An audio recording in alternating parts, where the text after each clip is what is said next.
খুব দ্রুত তার জব হয়ে যাবে আশা করা যায়। সেই প্রেক্ষিতেই কিন্তু আসলে এই লিস্টিং করা। তার যে সাবজেক্টে পড়ার ইচ্ছা, সেই কোর্সের জন্য কোন ইউনিভার্সিটির র্যাঙ্কিং ভালো। সে কেন লো টিউশন ফির জায়গায় একটু বেশি টিউশন ফি দিয়ে একটা ভালো ইউনিভার্সিটিতে পড়বে? যে কোনো স্টেজেই স্টুডেন্টস বা প্যারেন্টস যখনই আসে আমরা তাদের স্বাগত জানাই। আউট অফ 100 ওখানেও কিন্তু 5টা চাইনিজ ইউনিভার্সিটিস আছে, এবং মেধাবী স্টুডেন্টসদের এখনও সুযোগ রয়েছে যে খুবই কম খরচে পড়তে যাওয়া।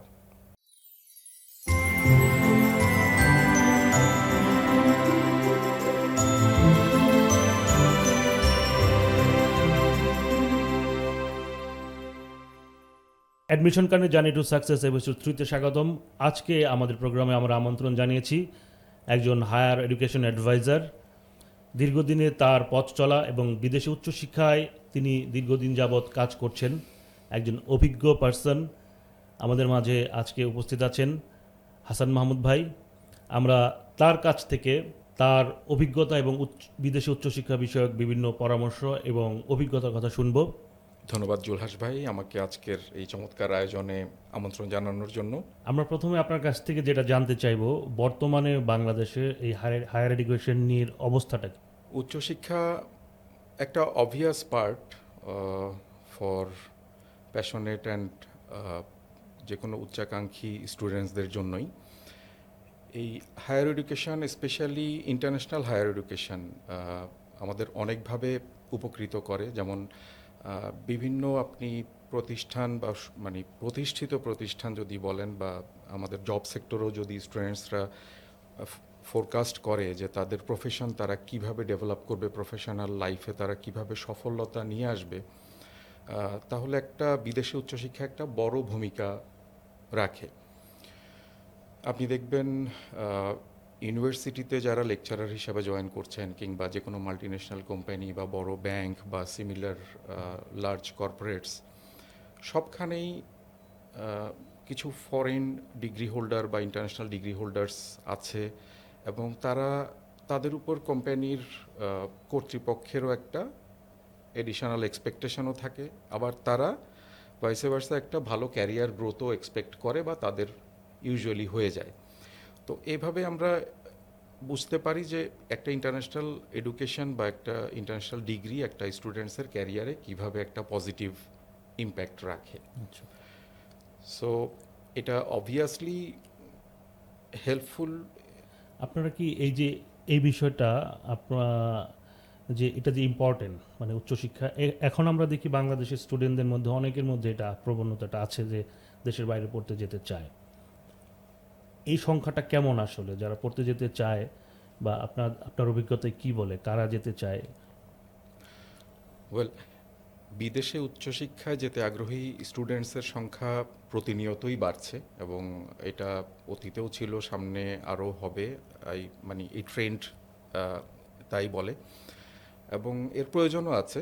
যারা বিদেশে উচ্চশিক্ষা নিয়ে দেশে আসতে চায়, দেশেও তারা খুব ভালো করে ক্যারিয়ারে, এটা পরীক্ষিত। এছাড়াও আরও অনেকের আকাঙ্ক্ষা থাকে বিভিন্ন ইংলিশ স্পিকিং কান্ট্রিতে স্পেশালি মাইগ্রেট করার, কিংবা বিদেশে সেটেল ডাউন করারও প্ল্যান নিয়ে অনেকে পড়তে যেতে চায়। সেই সংখ্যাটাও কোনো অংশে কম নয়। আপনার পার্সোনাল অভিজ্ঞতা থেকে এই যে স্টুডেন্ট যারা আছেন তাদের আসলে প্রিপারেশনটা কি হওয়া উচিত আপনি মনে করেন যারা যেতে চায়? ধরেন দুই রকম, আপনার কথা যেটা বুঝলাম যে দুই রকম হতে পারে। এক, যারা হচ্ছে দেশের ডিগ্রিটা নিয়ে আবার দেশে ফেরত এসে তারা কোনো মাল্টিন্যাশনাল কোম্পানি বা ভালো কোনো অন্য কোনো যেমন অনেক ইউনিভার্সিটিগুলোতে এখন দেখি যে মানে বাইরের ডিগ্রি থাকলে তাদেরকে প্রেফারেন্স দেওয়া হয়।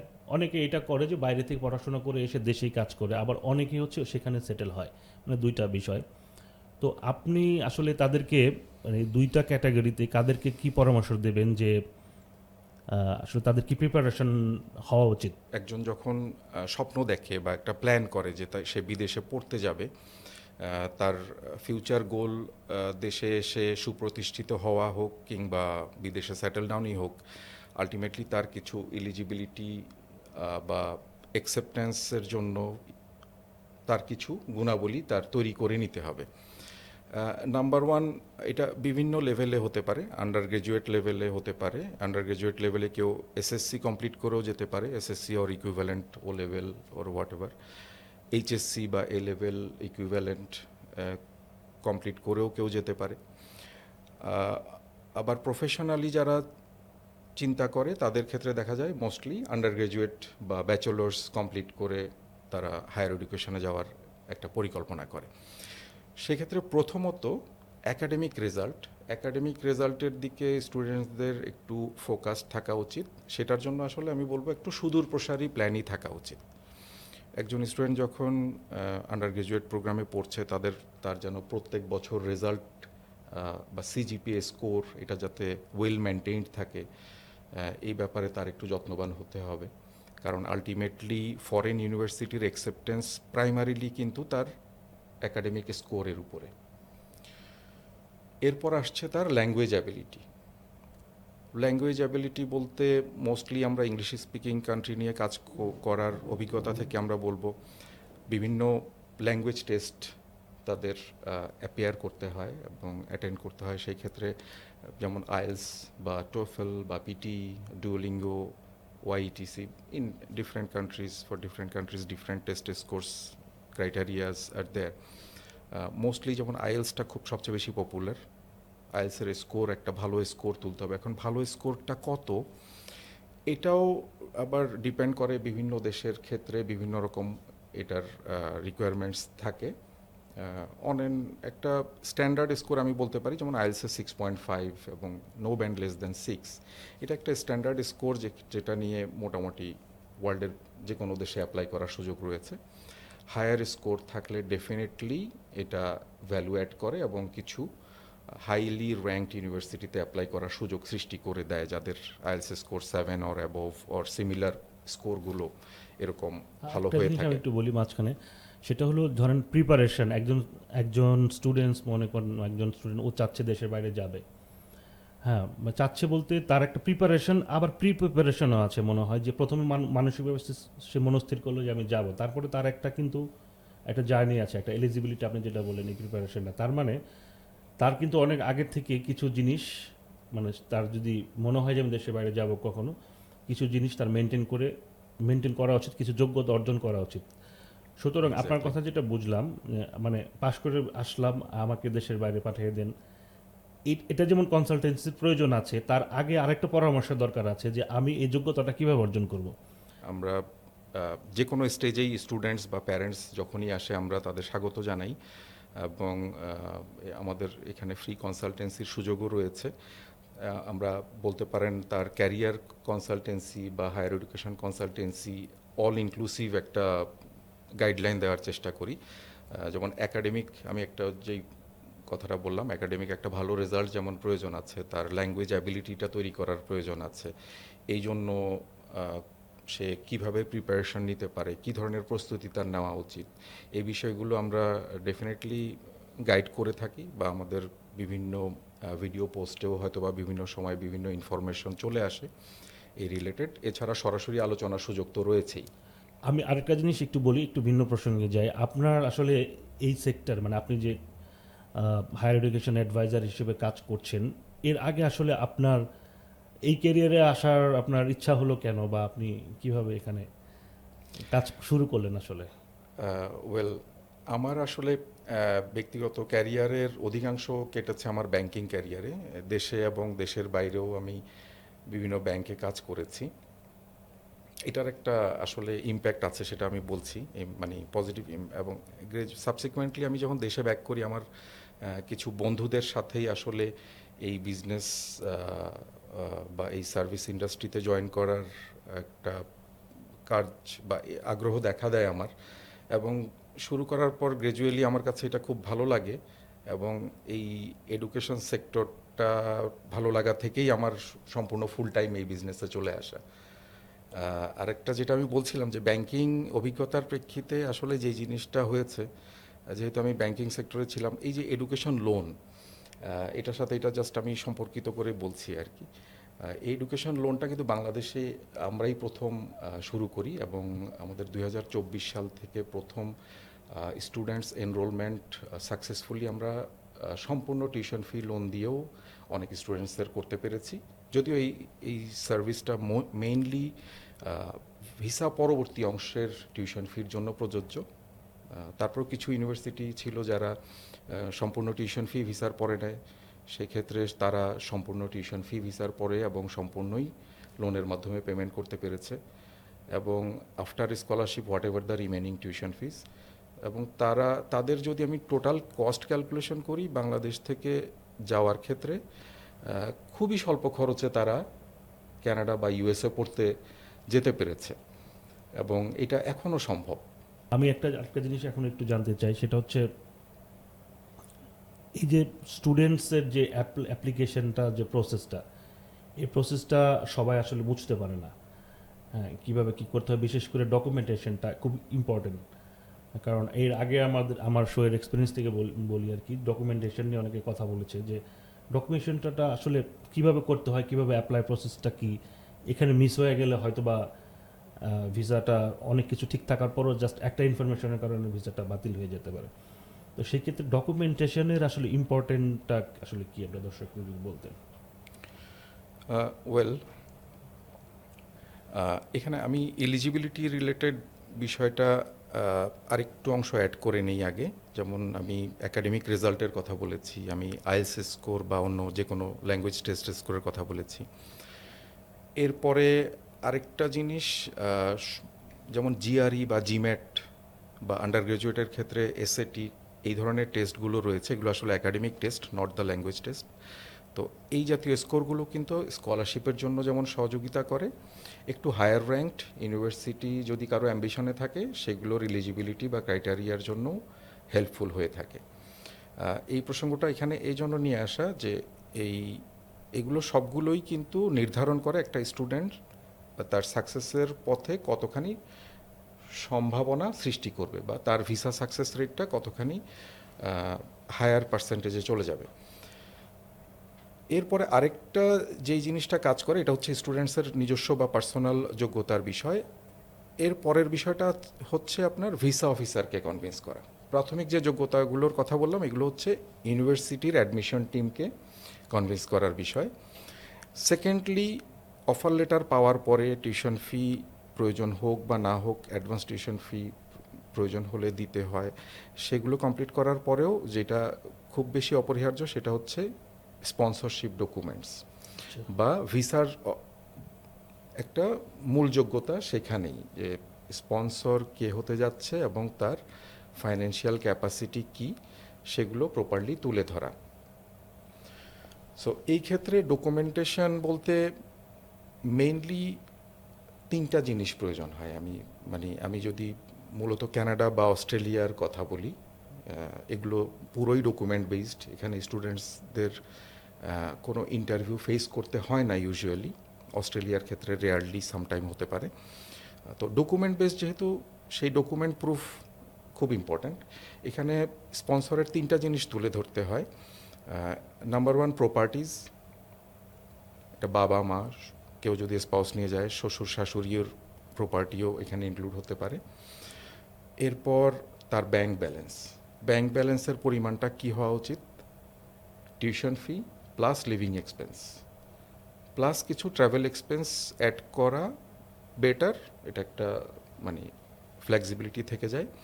তো টিউশন ফি কত অ্যামাউন্ট, এটা ডিপেন্ড করতেছে আপনার কী ধরনের ইউনিভার্সিটি চুজ করছে সেটার উপরে, আফটার স্কলারশিপ কতখানি পেয়েবল সেটার উপরে। আর লিভিং এক্সপেন্স প্রতিটা কান্ট্রিরই নির্ধারিত আছে। এটা ইউএসএ হোক, কানাডা হোক, অস্ট্রেলিয়া হোক, প্রতিটা কান্ট্রিরই একটা নির্দিষ্ট অ্যামাউন্টের লিভিং এক্সপেন্স তারা এখন বাজেট করে দিয়েছে।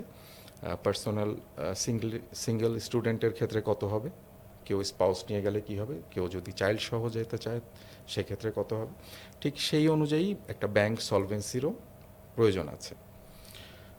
তো এই ব্যাংকিং রিলেটেড কাজগুলোর জন্য আমরা অ্যাডভাইজরি প্রোভাইড করে থাকি, যে কিভাবে সে কম খরচে ব্যাংকিংগুলো করতে পারে।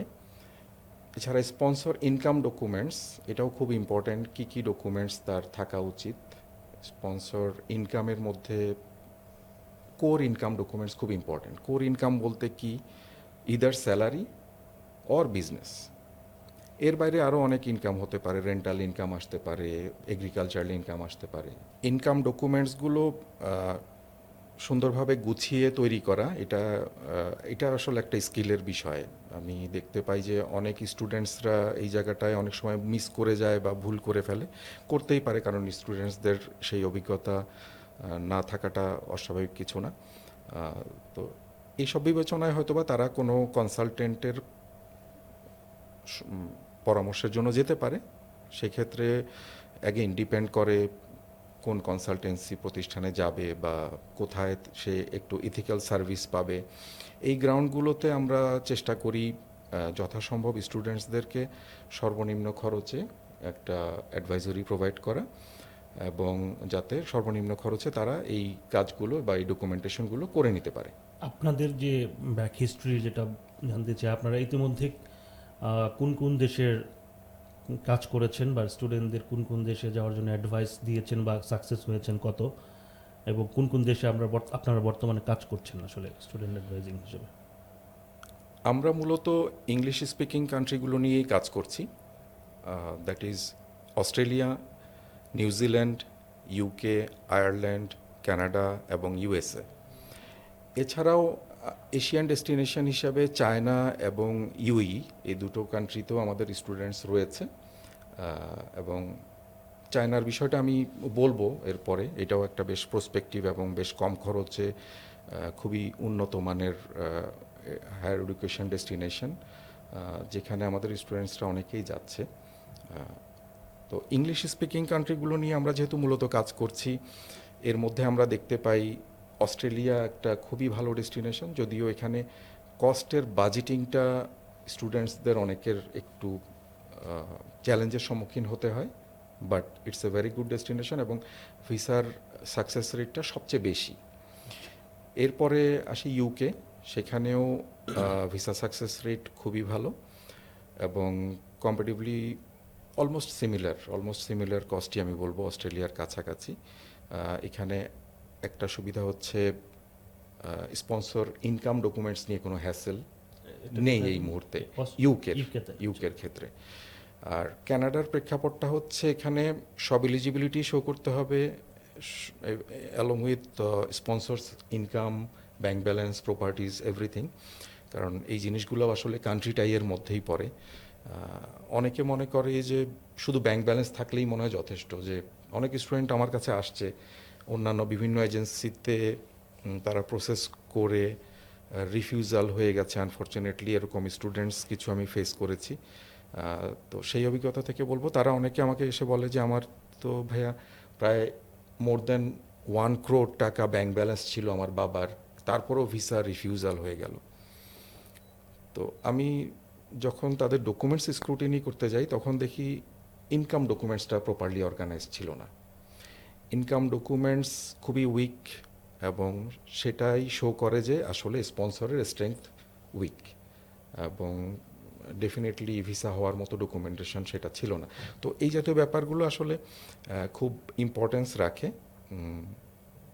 আমি একটা জিনিস একটু বলি, আপনারা তো কাজ করছেন দীর্ঘদিন যাবৎ, একটু আগে যেটা বললেন যে অনেক কনসালটেন্সি ফার্ম থেকে রিফিউজাল হয়ে তারপর আপনার কাছে এসেছে, মানে আস্থা এবং সংকট সব জায়গায় আছে। তো আমি একটা জিনিস প্রশ্ন করতে চাই আপনাকে সরাসরি, আপনি অ্যাডমিশন কানেক্টের সিইও, তো অ্যাডমিশন কানেক্টের উপর কেন আস্থা রাখবে আসলে, এটা আপনি কি বলবেন? ওয়েল, এটা আসলে না আসলে বোঝানো ডিফিকাল্ট। মানে সরাসরি স্টুডেন্ট যদি আমাদের সাথে কথা না বলে তাহলে তাকে এটা বোঝানো ডিফিকাল্ট যে কেন আমাদের উপর আস্থা রাখবে।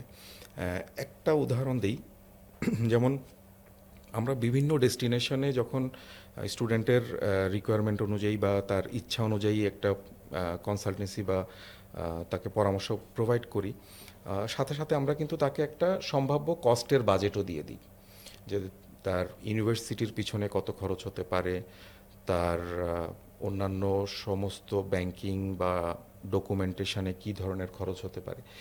এই বাজেটিংটা শুনলেও কিন্তু সে একটা আস্থা রাখতে পারবে যে কোন কোয়ালিটির ডকুমেন্টেশন হবে এবং এখানে খরচ কীরকম হবে। আর সো এইটা এই জন্য না আসলে বা না ডিসকাস করলে বলা ডিফিকাল্ট বা আস্থার জায়গাটা বললাম কিরকম আর কি, হবে। যে অনেক কনসালটেন্সি ফার্ম আছে, আমিও জানি, যারা হচ্ছে শুরুতে একটা বেশ বড় অ্যামাউন্টের কনসালটেন্সি ফি নিয়ে থাকে, মানে পরামর্শ করার জন্যই, হ্যাঁ, কথা বলার জন্য। তো আপনাদের এখানে যেটা হচ্ছে যে আপনারা কনসালটেন্সির জন্য কোনো ফি নেন না, বা আপনাদের সাথে যে কোনো বিষয় নিয়ে কথা বলা যায়, এবং একটা পর্যায় পর্যন্ত কোনো ফি আপনারা নেন না, মানে কনসালটেন্সি পরামর্শ দেওয়া প্রসেসিংয়ের আগ পর্যন্ত, মানে যখন এটা একেবারে Right. একটা প্রসেসের মধ্যে ঢুকে যায় তার আগ পর্যন্ত যে কেউ কথা বলতে পারে, যে কোনো পরামর্শ নিতে পারে, বিষয়টা তো তাই। এক্স্যাক্টলি। এবং শুধু তাই না, যেমন অস্ট্রেলিয়া এবং ইউকের ক্ষেত্রে আমাদের কোনো ফাইল ওপেনিং ফি নাই এবং ভিসার পরেও কোনো সার্ভিস চার্জ নাই। এখানে টোটালি যা কিছু পেয়েবল সবই ইউনিভার্সিটিতে পেয়েবল, বা visa application fee payable, health insurance fee payable, এগুলোই। এখানে আমাদের অ্যাডমিশন কানেক্টে বা অ্যাজ এ কনসালটেন্ট আমাদের কোনো সার্ভিস চার্জ ভিসার আগে বা পরে নেই অস্ট্রেলিয়া এবং ইউকের ক্ষেত্রে। আমরা অন্যান্য কিছু ডেস্টিনেশনে আমাদের কিছু সার্ভিস চার্জ রয়েছে, সেগুলোও আমরা ক্লিয়ারলি কমিউনিকেট করে থাকি যে ফাইল ওপেনিং ফি থাকলেও কত, আর ভিসা পরবর্তী সার্ভিস চার্জ কত হবে। চায়নাতে উচ্চশিক্ষার সম্ভাবনা নিয়ে আপনি কিছু বলতে চান? শিওর। চায়না আমার কাছে বেশ প্রসপেক্টিভ মনে হয়েছে। ইভেন চায়নার এডুকেশন কোয়ালিটিও আমি বলবো আন্তর্জাতিকভাবে খুবই অ্যাপ্রিসিয়েবল। এর একটা উদাহরণ হচ্ছে, আমি টপ 100 ইউনিভার্সিটি যদি দেখি ওয়ার্ল্ড কিউএস ওয়ার্ল্ড র্যাঙ্কিংয়ে, আউট অফ 100 ওখানেও কিন্তু 5টা চাইনিজ ইউনিভার্সিটিস আছে।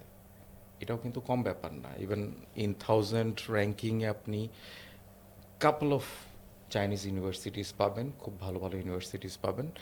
ইট শোজ যে চায়নার এডুকেশন স্ট্যান্ডার্ড বা কোয়ালিটি ওয়ার্ল্ড ক্লাস।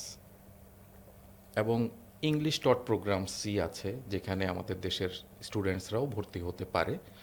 এবং আরেকটা খুব ইন্টারেস্টিং বিষয় হচ্ছে, আপ টু 100% পর্যন্ত স্কলারশিপ পাওয়ার সুযোগ রয়েছে। তো এটা একটা বিশাল অপরচুনিটি। ইভেন আমাদের দেশের মধ্যমানের স্টুডেন্ট তারাও কিন্তু আপ টু 100% স্কলারশিপ পেতে পারে।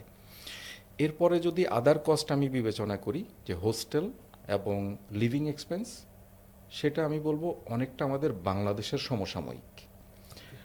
মানে আপনি যদি ধরেন আমাদের দেশে কেউ ঢাকা ইউনিভার্সিটি বা চিটাগাং ইউনিভার্সিটিতে পড়ছে, তারও কিন্তু মানে লিভিং কস্ট, মানে একটা হোস্টেল ভাড়া, বর্তমান সময় কম না আসলে।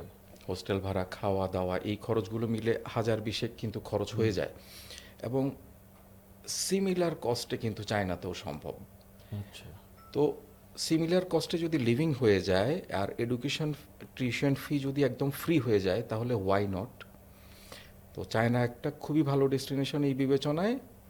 এবং তার উপর যেহেতু ওয়ার্ল্ড ক্লাস এডুকেশন অপরচুনিটিস রয়েছে এবং ইংলিশ টট প্রোগ্রাম রয়েছে, ইঞ্জিনিয়ারিং পড়ার জন্য আমি বলবো চায়না হতে পারে একটা খুবই ভালো ডেস্টিনেশন, কারণ টেকনোলজির দিক থেকে খুবই আগানো একটা দেশ, এটা সবাই জানে। এবং তারা বিভিন্ন প্র্যাকটিক্যাল অপরচুনিটি যেটা দিতে পারবে, আমাদের দেশের অনেক ইঞ্জিনিয়ারিং ইনস্টিটিউট হয়তোবা সেটা দেওয়া তাদের জন্য খুব চ্যালেঞ্জিং হবে। কারণ ওখানে যেই ইন্ডাস্ট্রিজ রয়েছে, সেই ইন্ডাস্ট্রিজ দেখানোর সুযোগ তো আমাদের দেশের সিমিলার মানের বা সমমানের ইন্ডাস্ট্রি পাওয়া মুশকিল হবে। তো সেসব বিবেচনা আমার কাছে মনে হয় ইঞ্জিনিয়ারিং সাবজেক্ট খুব ভালো হতে পারে। এছাড়াও স্টুডেন্টসরা কম্পিউটার সায়েন্স, বিজনেস বা হেলথ সেক্টরে পড়তে পারে। অনেকে এমবিবিএসও পড়তে যাচ্ছে কম্পারেটিভলি। অনেক কম খরচে এমবিবিএস পড়া সম্ভব। আন্ডার গ্রাজুয়েট এবং পোস্ট গ্রাজুয়েট দুই লেভেলেই পড়ালেখা করতে চায়নাতে আমাদের দেশের স্টুডেন্টসরা যেতে পারে। এছাড়া পোস্ট গ্রাজুয়েট লেভেলে আমি বলবো শুধু যে 100% স্কলারশিপ তাই না, এছাড়া হোস্টেলও ফ্রি পাওয়া যায় এবং অনেক ক্ষেত্রে কম বেশি স্টাইপেন্ডও অ্যাভেলেবল। চাইনিজ ল্যাঙ্গুয়েজটা কি বাধ্যতামূলক, বা চাইনিজ ল্যাঙ্গুয়েজের স্কিলটা কীরকম দরকার? চাইনিজ ল্যাঙ্গুয়েজ শেখাটা আসলে মোটেই বাধ্যতামূলক নয়, তবে লাইফস্টাইলের প্রয়োজনে যদি কেউ শিখে নেয়, এটা তার জন্য খুবই হেল্পফুল হবে। যেহেতু চায়না আসলে মানে ল্যাঙ্গুয়েজ দিক থেকে ওদের সিটিজেনরা চাইনিজ ল্যাঙ্গুয়েজ ছাড়া আদার ল্যাঙ্গুয়েজে খুব একটা মানে পারদর্শী না বা ইউজ টু না, সেজন্য চাইনিজ ল্যাঙ্গুয়েজ কেউ যদি শিখে নেয় এটা হেল্পফুল হবে, বাট ইটস নট ম্যান্ডেটরি। একটা জিনিস আরেকটু বলতে চাই যে টিউশন ফি লোনের আসলে স্কোপটা কীরকম, কোন দেশে কীরকম বা কতটুকু, এটা আপনারা কী ধরনের হেল্পটা করে থাকেন, মানে এটা একটু খোলাখুলি যদি বলতেন। হ্যাঁ, ওয়েল, টিউশন ফির জন্য কিছু ফাইন্যান্সিয়াল ইনস্টিটিউশন আছে, যেমন ইউএস বেসড এম্পাওয়ার ফাইন্যান্স আছে, এটার কথা অনেকেই জানে। ইউকে বেসড প্রোডিজি ফাইন্যান্স আছে, এবং আমরা এম্পাওয়ার ফাইন্যান্স এবং প্রোডিজি ফাইন্যান্স দোনোর ফাইন্যান্সিয়াল ইনস্টিটিউশনের মাধ্যমেই কানাডা, ইউএসএ, অস্ট্রেলিয়া, ইউকে, এই 4টা ইংলিশ স্পিকিং কান্ট্রিতেই বিভিন্ন স্টুডেন্টকে প্রোভাইড করতে সফল হয়েছি এখন পর্যন্ত। বিভিন্ন ডেস্টিনেশনে বিভিন্ন ইউনিভার্সিটিস কিন্তু তাদের লিস্টেড রয়েছে। তো নাম্বার 1, এই লিস্টেড ইউনিভার্সিটির লিস্টেড কোর্সগুলোই টিউশন ফি লোনের জন্য এলিজিবিলিটি রাখে। তো এটা একটা উল্লেখযোগ্য বিষয় আসলে, যে কেউ যে কোনো ইউনিভার্সিটিতে যে কোনো সাবজেক্টে পড়লেই কিন্তু এটা অ্যাভেলেবল না, লিস্টেড ইউনিভার্সিটির লিস্টেড সাবজেক্টের জন্য অ্যাভেলেবল। তবে most of the subjects available হয়ে যায়। আর এটার আরেকটা অ্যাডভান্টেজ আছে, যে এই যে লিস্টেড ইউনিভার্সিটিগুলো, এগুলো কিন্তু সবই ওয়েল র্যাঙ্কড ইউনিভার্সিটি। কারণ ফাইন্যান্স কোম্পানিগুলো এমন ইউনিভার্সিটি চুজ করেছে যেখান থেকে পাশ করে একটা স্টুডেন্ট লোনটাকে পরিশোধ করতে পারবে। এক্স্যাক্টলি খুব ভালো এমপ্লয়েবিলিটি পাবে, খুব দ্রুত তার জব হয়ে যাবে আশা করা যায়। সেই প্রেক্ষিতেই কিন্তু আসলে এই লিস্টিং করা। রাইট। তো এছাড়াও তাদের আরও অনেক কিছু ক্রাইটেরিয়া। একটা ব্যাংক যেহেতু লোন দিচ্ছে, সে বুঝে শুনেই লোন দিচ্ছে যে সে লোনটা ব্যাক পাবে কিনা। এক্স্যাক্টলি। সো এই ক্ষেত্রে তাদের আরও কিছু ক্রাইটেরিয়াও আছে, প্লাস এটা একটা মেইন মোটো বা এই একটা ভালো অবজেক্টিভ নিয়ে তারা কাজ করছে। এখানে এটা টোটালি আনসিকিউরড লোন, এটা একটা উল্লেখযোগ্য বিষয়। এখানে স্টুডেন্টদের কোনো কোলেটারাল রাখতে হচ্ছে না, কোনো গ্যারান্টর প্রয়োজন হচ্ছে না, কোনো কোসাইনার প্রয়োজন হচ্ছে না। টোটালি তারা তাদের এলিজিবিলিটির উপর বেসিস করেই এই স্টুডেন্ট লোনটা অ্যাভেল করতে পারে। এখন লোনটা কোন অংশের জন্য প্রযোজ্য বা কত অ্যামাউন্টের জন্য প্রযোজ্য? বাংলাদেশি স্টুডেন্টদের জন্য মেইনলি শুধু টিউশন ফি প্রযোজ্য। আসলে টিউশন ফির বাইরে লিভিং এক্সপেন্স দেওয়ার স্কোপ তাদের আছে, কিন্তু এই মুহূর্তে বাংলাদেশি স্টুডেন্টসদের জন্য আমরা সত্যি কথা এখন পর্যন্ত পাইনি লিভিং এক্সপেন্স পার্টটা, but only tuition fee they are providing.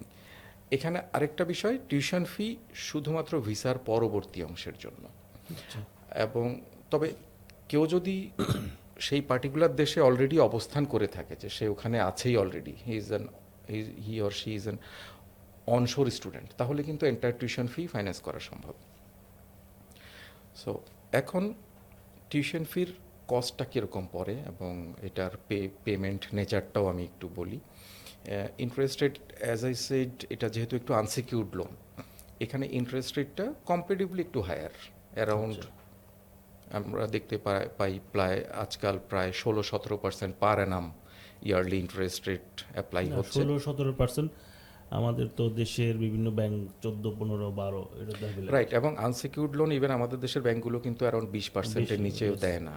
তো সেই বিবেচনায় আমি বলবো যে এটা ফেয়ার এনাফ, মানে রিজনেবলি গুড। অ্যাটলিস্ট একটা স্টুডেন্ট দেশ থেকে তার টিউশন ফি নিতে হচ্ছে না, তার প্যারেন্টসের উপর চাপ পড়ছে না, এবং সে তার প্রফেশনাল লাইফে যে 10 থেকে 15 বছরের একটা লং ইনস্টলমেন্ট টার্মে সেইটা পেমেন্ট করার সুযোগ আচ্ছা, এই পাচ্ছে। ইনফরমেশনটা খুব গুরুত্বপূর্ণ যে আপনি টিউশন ফি লোনটা যদি পান, সেটা কত বছরে পরিশোধ করতে পারবেন? সেটা 10 থেকে 15 বছর মধ্যে পরিশোধ করতে পারবেন। Big opportunity. রাইট। তো 10 বছর ইনস্টলমেন্ট হয়, ইনস্টলমেন্ট সাইজটা বেশ ছোট ছোটই হয়, এটা বিয়ারেবল হয়। আরেকটা বড় সুযোগ হচ্ছে কেউ যদি যখন কেউ প্রফেশনাল লাইফে চলে যাচ্ছে, তখন 2-4 বছর পরে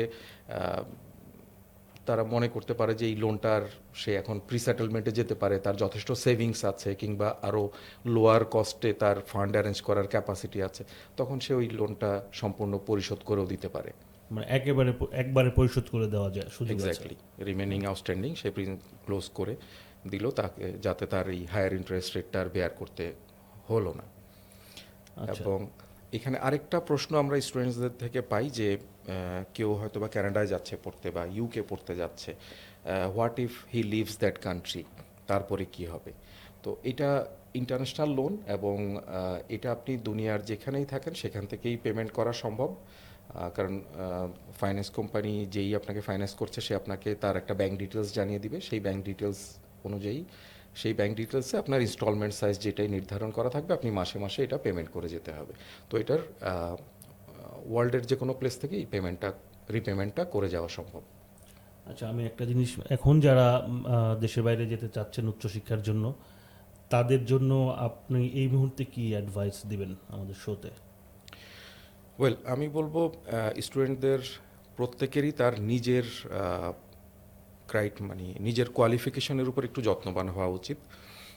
যেমন আমি বলবো একটু এফোর্ট দেওয়া উচিত, যাদের উচ্চাকাঙ্ক্ষা আছে। এফোর্ট দেওয়া বলতে কীরকম, যেমন আমি একাডেমিক রেজাল্টের দিকে সচেতন থাকা উচিত প্রত্যেকের। এটা এটা যদিও একটা লং টার্ম ব্যাপার। একজন স্টুডেন্ট সে আন্ডার গ্রাজুয়েট পড়ছে, তার প্রতিটা ইয়ারে যাতে সিজিপিএ স্কোর ভালো থাকে, অ্যাট দ্য এন্ড সে যেন একটা ভালো স্কোর নিয়ে বের হয়, এটা বিভিন্ন ইউনিভার্সিটির এলিজিবিলিটিতে একটা ভালো ভূমিকা রাখে। এরপর আসি ল্যাঙ্গুয়েজ ক্যাপাসিটি, বা এটাও কিন্তু একটা ইমপ্রুভমেন্টের বিষয়।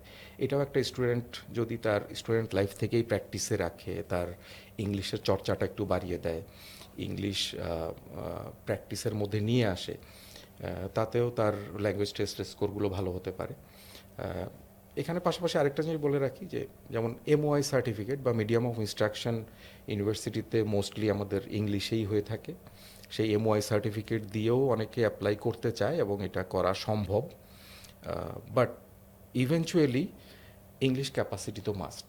কারণ হচ্ছে এখন যেমন অস্ট্রেলিয়া এবং কানাডায় এখন এমওআই সার্টিফিকেট দিয়ে সাকসেসফুল হওয়া যাচ্ছে না এই মুহূর্তে। ইউকে সম্ভব, কিন্তু ইউকে এমওআই সার্টিফিকেট দিয়ে হয়তো বা আপনি ইউনিভার্সিটির অফার লেটার পাচ্ছেন, কিন্তু এরপরে couple of interviews or face করতে হয়। ইউনিভার্সিটির সাথে কাজ ইন্টারভিউ ফেস করতে হয়।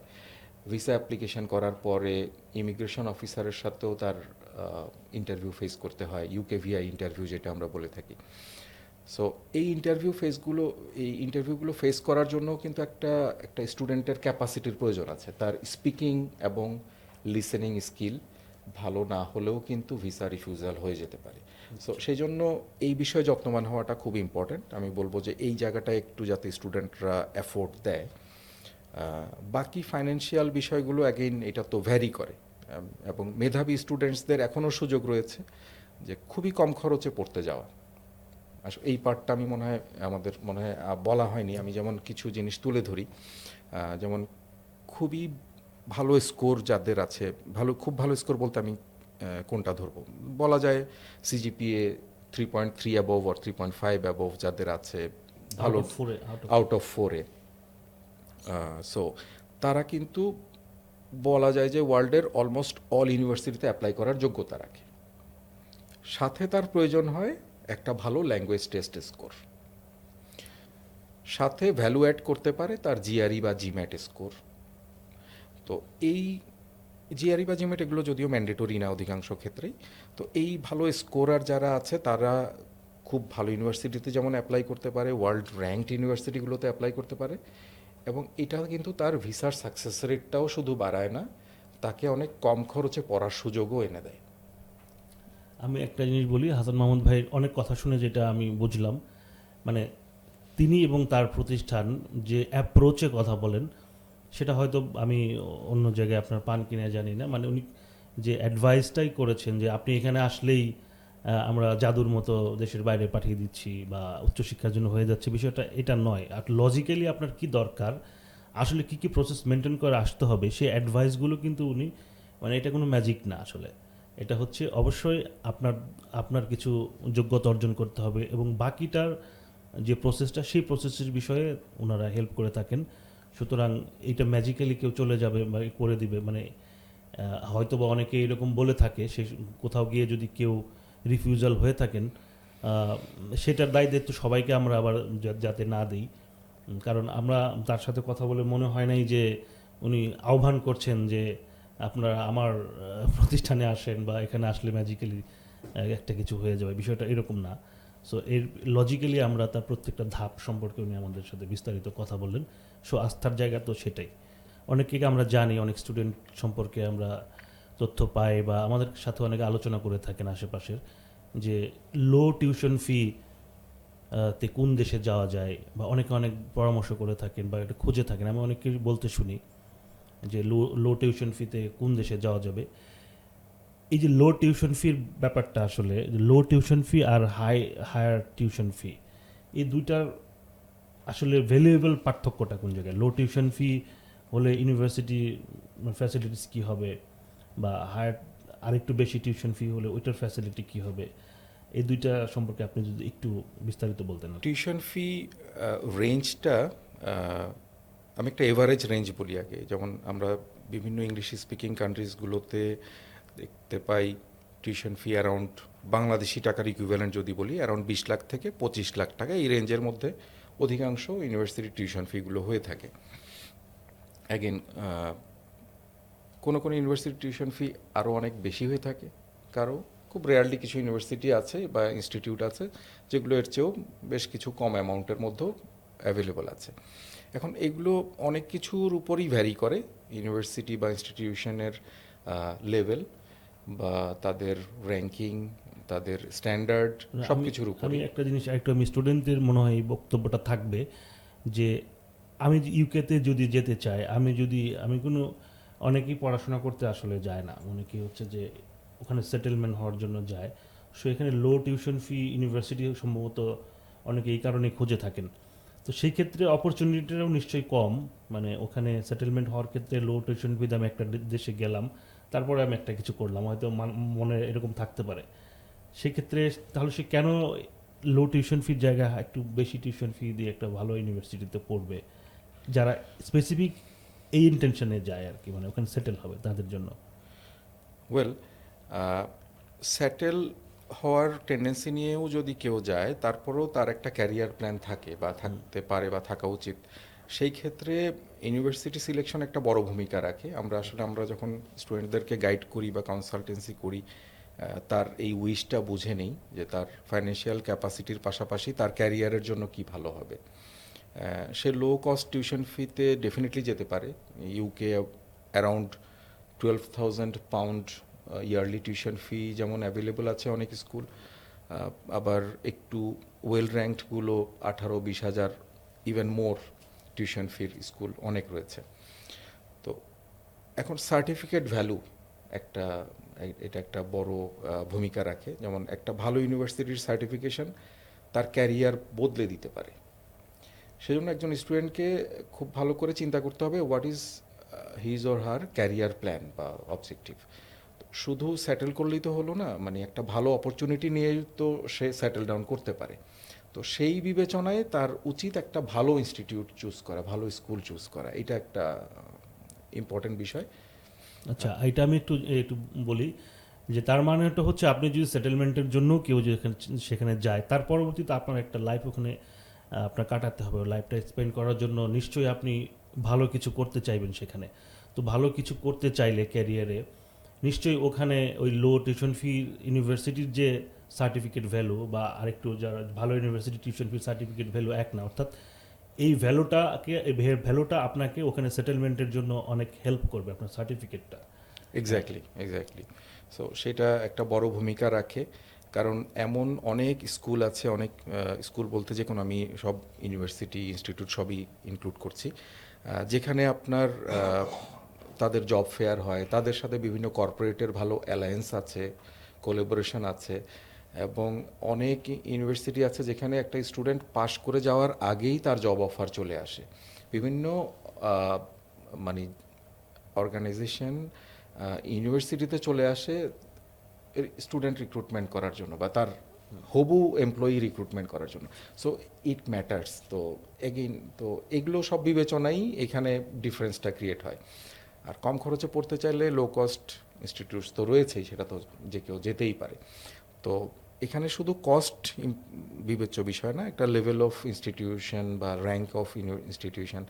আবার র্যাঙ্ক তার শুধু যে সে ইউনিভার্সিটি র্যাঙ্কিংই দেখবে শুধু তাই নয়, তার যে সাবজেক্টে পড়ার ইচ্ছা, সেই কোর্সের জন্য কোন ইউনিভার্সিটি র্যাঙ্কিং ভালো, এটাও কিন্তু একটা বিবেচ্য বিষয়। তো এগুলো অনেক কিছুই আছে যেগুলো কিনা একটা স্টুডেন্টসের কাছে রেডিলি অ্যাভেলেবল ইনফরমেশন হয়তো বা থাকে না, যেগুলো আমরা দেওয়ার চেষ্টা করি যাতে একটা স্টুডেন্ট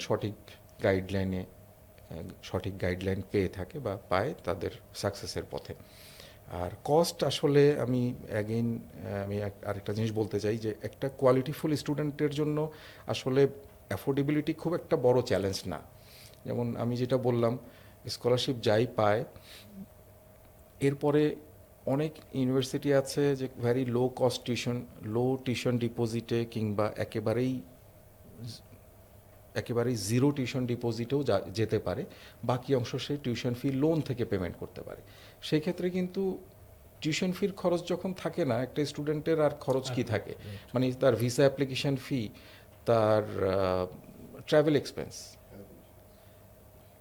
এক্সপেন্স, হেলথ ইন্স্যুরেন্স, কিছু লিভিং কস্ট সাথে নিয়ে যাবে। সো এগুলো খুবই কম খরচের মধ্যেই ম্যানেজেবল। তো ধন্যবাদ। আমার মনে হয় আজকের প্রোগ্রামে আমরা অনেক তথ্য জানতে পারলাম, যেটা হয়তো আমরা অনেকে জানতাম না। ডকুমেন্টেশন, বিদেশে উচ্চশিক্ষা পড়তে যাওয়ার সম্ভাবনা এবং প্রক্রিয়াটা আসলে কি হতে পারে, আসলে কি কি বিষয় মাথায় রাখতে হবে, এবং সেখানে গিয়ে ইউনিভার্সিটি চুজ করা এবং সেখানে সেটেলমেন্ট হওয়া কিংবা দেশে ফিরে আসা, যে কোনো বিষয়েই যে আমরা অনেক আলোচনা শুনলাম এবং এক্সপিরিয়েন্সড পার্সনের কাছ থেকে আমরা অনেক পরামর্শ শুনলাম। সো আমাদের শোতে আসার জন্য হাসান মাহমুদ ভাই, আপনাকে অসংখ্য ধন্যবাদ। তো ধন্যবাদ আপনি last জুলহাস যদি ভাই। কিছু বলেন। ধন্যবাদ জুলহাস ভাই, আমি আবারও ধন্যবাদ জানাচ্ছি আমাকে এই চমৎকার আয়োজনে আমন্ত্রণ জানানোর জন্য। আর স্টুডেন্টদের বলবো তাদের উচ্চাকাঙ্ক্ষার পাশাপাশি যাতে তাদের এফোর্টটা থাকে, এটা আমি আবারও বলতে চাই। আর অন্যান্য যেগুলো তার প্রয়োজনীয়তা, সাপোর্ট প্রয়োজন, এগুলো আসলে যে কোনোভাবে তার হয়েই যায় বা ম্যানেজ হয়েই যায়, কিন্তু তার একাডেমিক বা ল্যাঙ্গুয়েজ এলিজিবিলিটি এগুলো তার পার্সোনালি ইমপ্রুভ করতেই হবে। তো আমি সব স্টুডেন্টসদের অনুরোধ করব, যারা বিদেশে উচ্চশিক্ষার আকাঙ্ক্ষা রাখেন, এটা কঠিন কিছু না, খুবই সহজ এবং অ্যাফোর্ডেবল। আমি বলবো এখানে আর্থিক ভাবেও এটা খুবই অ্যাফোর্ডেবল, এরকম অপরচুনিটি প্রচুর রয়েছে। শুধু আপনাদের প্রয়াস, এফোর্ট এটা থাকা জরুরি। ধন্যবাদ সবাইকে। ধন্যবাদ। অন্য কোনো এপিসোড 4-এ আপনাদের সাথে আবার অন্য কোনো গেস্টের সাথে দেখা হবে। সেই পর্যন্ত সবাই ভালো থাকবেন। আল্লাহ হাফেজ।